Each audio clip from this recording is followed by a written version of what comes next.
Warm welcome everyone to the show. This is your Money Moves. Welcome everyone from around the world. I am Busin Omofaye. And I am Melissa Enoch here at the FMDQ studios in Lagos. It's Wednesday, August the 6th, and I hope you've all had a great day so far. Let's get started with news now. The shares in Egypt of National Printing Company started trading on that exchange on Tuesday. Of course, this follows a successful public and private offering of the company's shares worth 450 million Egyptian pounds, which was received from more than 21 million shares allocated to some 3,329 investors. The chairperson of the Egyptian Stock Exchange, Ahmed El Sheikh, says the listing of the printing company was part of the efforts to boost market depth, attract more investors, and reflects the growing confidence in the Egyptian economy and the capital markets. Meanwhile, the United States has introduced new requirements for those applying for tourist visas from Malawi and Zambia. In a statement issued on Tuesday, the United States will require visitors from the two African countries to pay a refundable $15,000 bond when they are applying for B1 business or B2 tourist visas.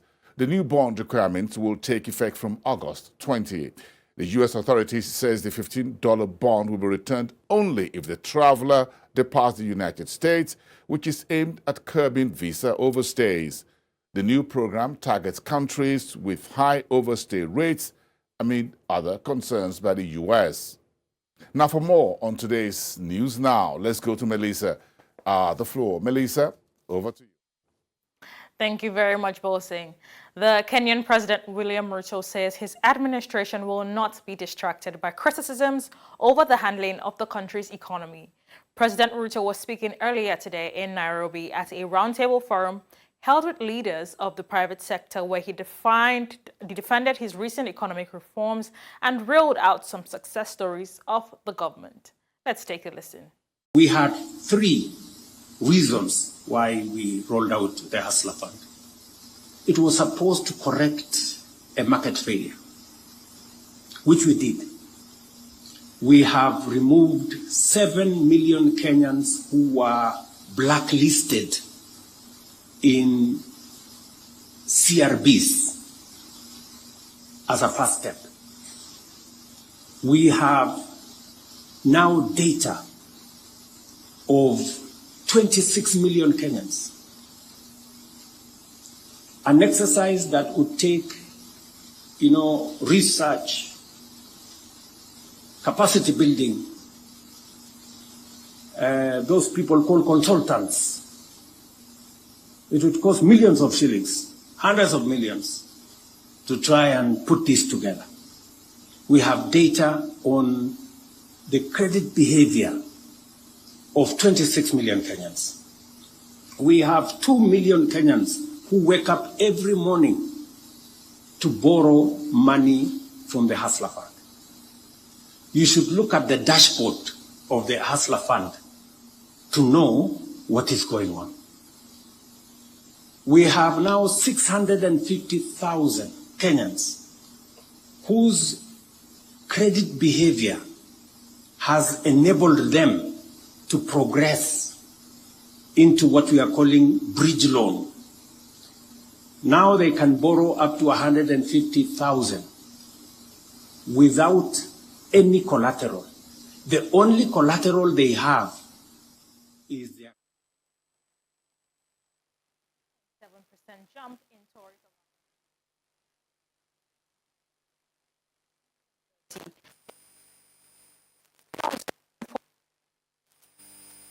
Basis. The country's main airport in Nairobi handled 114,309 arrivals and 18.4% growth, while the airport in Mombasa saw a 45.9% jump in tourist arrivals. Kenya says its border entries rose to 45,062, up by 15.8% on a year-on-year basis in April. In Nigeria, the insurance sector is set for major reforms. The first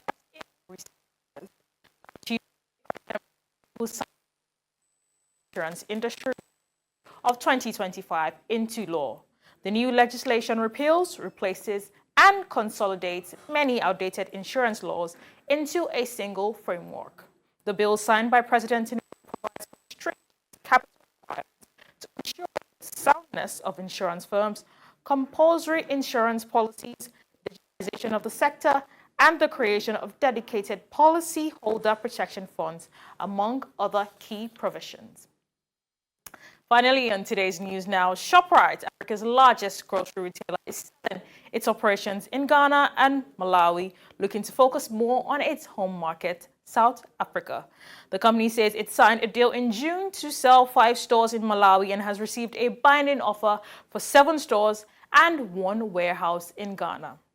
ShopRite had earlier exited the markets in Nigeria, Kenya, DR Congo, Uganda, and Madagascar.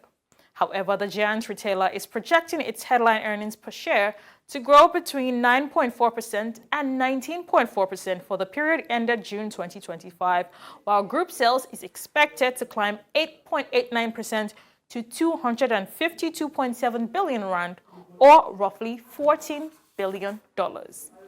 I am Melissa Enoch, and that has been your news now. Our market rounds is up next with Bolson standing by at the ticker tape room.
FMDQ Summer Camp 2025 for school students started here in this room at the exchange place in Lagos. Of course, the dozens of students who are pre-qualified by FMDQ to start the 4-week annual financial literacy program, which is fully funded by the FMDQ Next program. This program empowers students of primary and secondary schools or colleges with the essential knowledge and skills they need to navigate the world of financial markets, how to make money, how to manage financial wealth, and all of that. Of course, it's a very robust program, which of course go over a couple of weeks. Let's take a listen to the FMDQ's head of corporate responsibility, Atejumade Olajide, speaking to the students earlier today. Take a listen.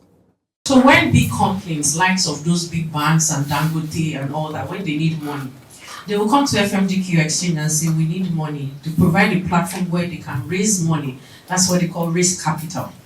Meaning that if Dangote can come and say, I need 100 million, what that means is there are people that have 100 million that wants to invest in Dangote and they will give them back with interest.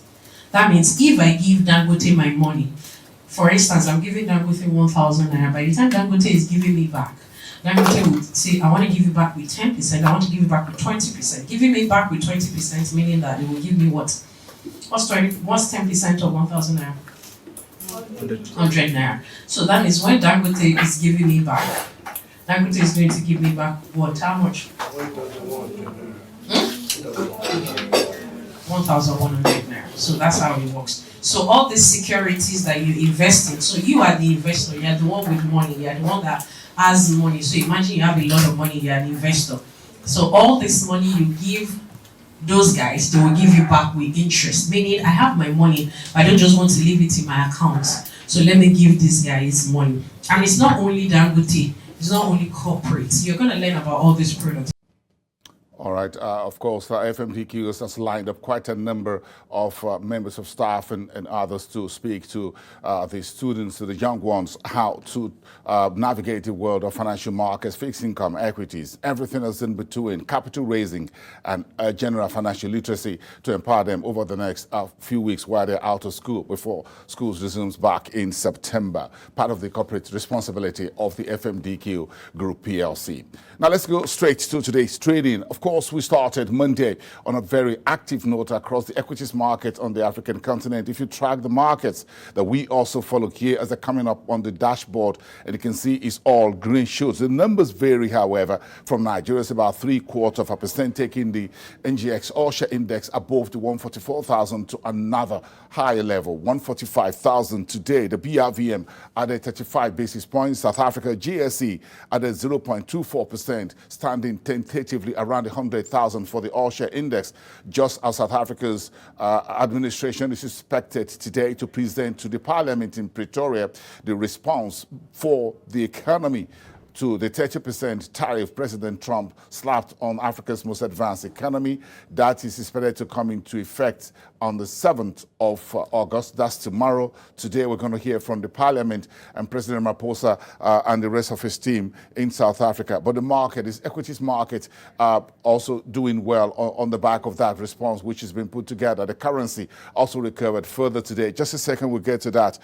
Egyptian stock market continued that rally we saw on Monday when the rest of the North African markets reopened. Today, the EGX 30 moved up 0.64%. You heard the news earlier on here on the show. The National Printing Company now has its shares debut on the EGX 30. It's one of the state-owned enterprises that the President Al-Sisi's administration is throwing to the market for investors to pitch in. The Semdex better today by about 0.25%, while the Nairobi stock market are holding it around 159.24. Let me get out of the equities market and step into the government bond. The 10-year paper for these 5 countries were flashes today: Nigeria, South Africa, Mauritius, Morocco, as well as Kenya. We look at the Tuesday figure for Morocco and Kenya, according to investing.com. Nigeria's paper was printing 15.965% as at Friday.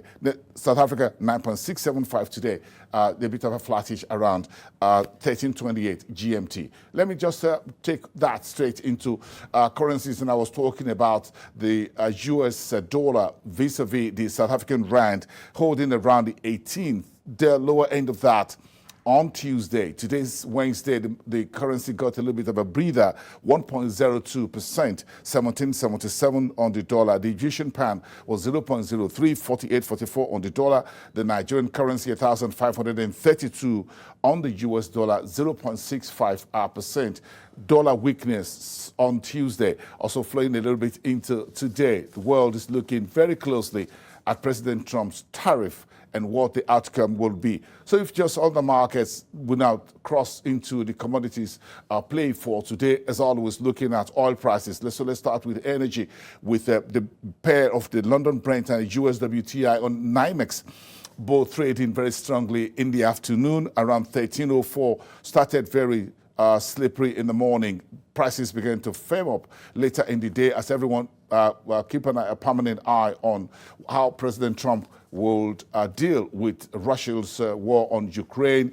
Of course, there were news early today that a top official of the Trump administration is on his way to Moscow to meet with President Putin and the rest of the administration in Moscow to find a way to prevent further escalation of trade tariff and sanctions on Russia by U.S. President Donald Trump. So the market is believing that this could be a way out to resolve that particular issue. So you see nat gas prices up by 0.75%. Gasoline will be 1.48% higher, $2.12. Let's move into metals, and prices were a little bit mixed. If you start with gold, the yellow metal trading 3,422 around 1308 GMT, 0.35% in the negative territory, 0.83% better for copper, $4.42. Then platinum trading 1,330, just down by 3 basis points. Aluminum much stronger, 1.5%, 2,605, while iron ore was finished around 0.59% on Monday. And finally, in soft commodities, and of course, remember Tuesday, the news about Ghana authorities paying farmers higher for their beans that have been produced. It's now about 51,600 cedi per metric ton, up from 49,000 cedis earlier. That's about 60% or so on the upside for them. Of course, Switzerland, the home of chocolate making, is feeling the heat from President Trump. The president is in meeting with our government officials in Washington to try and decelerate the tariff hike on Switzerland. 39%, which was last week. That's expected to come into effect anytime soon. Cocoa prices up slightly this afternoon, 0.19% Nigerian time. Coffee prices also trading around 286.50. That's a sharp decline, 1.58 from where we were on Tuesday. Cotton prices up by 12 basis points. Finally, in palm oil, that moved back slightly from $1,005 late Tuesday, trading this afternoon 13:12 GMT around $997.64. There are concerns, of course, about supply of palm oil from some of the major oil, crude palm oil producing countries, India, of course, Malaysia, which is the king in that particular business. Sugar, just to sum it up, 0.31% in negative territory. That's about $16.04. And that's about it all for today on Your Money Moves. From me and the rest of the team here at the FMDQ studios in Lagos, we thank you for watching, and we'll see you again tomorrow.